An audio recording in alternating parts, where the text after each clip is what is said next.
May June 2021, paper 2-1, question 4, guys. Figure 4.1 shows a wave on a rope, and figure 4.2 shows a wave on a spring. Both waves are moving in the direction shown with the arrows. Acha ji. State the name of these types of waves. I guess it's pretty simple. The first one is transverse,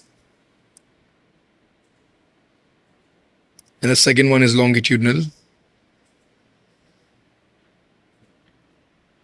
On figure 4.1, draw a wave which has a smaller frequency than the wave shown.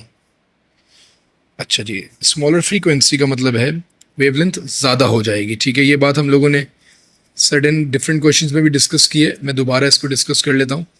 That frequency and wavelength are inversely related. तो अगर frequency कम करने का बोलता है तो automatically wavelength बढ़ जाती है. ये हम लोगों ने लेक्चर नंबर 2 में आई गेस डिस्कस किया था, 2 में या 3 में डिस्कस किया था. काइंडली आप लोग लेक्चर्स लाजमी देख लीजिएगा. तो ये चीज़ इस पैटर्न पे हो रही होती है. ठीक है, कि if I decrease the frequency the wavelength is going to increase. तो मैंने वेवलेंथ क्योंकि लेस फ्रीक्वेंसी की वेव बनानी थी तो लॉन्गर वेवलेंथ की वेव आप बेसिकली ड्रॉ कर रहे होंगे. Describe the movement of the point x on the spring in figure 4.2 as the wave passes. Movement of point x on the spring. अच्छा, movement of point x की movement जो होगी ये to and fro motion में move करता है. Since it's a longitudinal wave, the vibration of particle is going to be back and forth. तो ये इस pattern पे move कर रहा होगा. And that's it. Describe the movement of particle x. अच्छा, the movement is going to be parallel to the direction of energy transfer.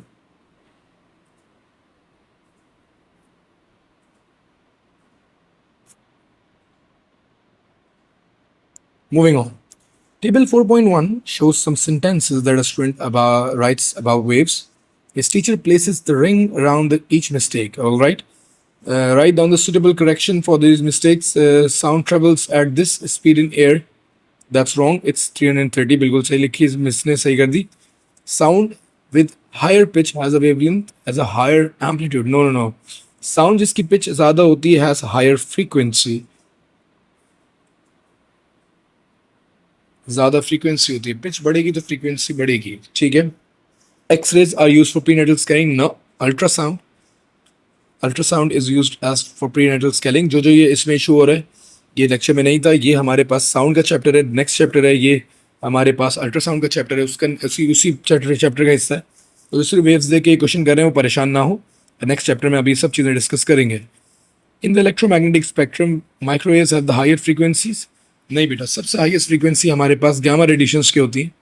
ये हमारे पास जो है आपको उसके नेक्स्ट चैप्टर में इलेक्ट्रोमैग्नेटिक स्पेक्ट्रम के चैप्टर के अंदर जो है ये चीज़ हम लोग डिस्कस कर रहे होंगे. परेशान नहीं हो, सब आपको मिल जाएगा. ठीक है, that's it for question number 6 May June 2021, paper 2-1, question 4.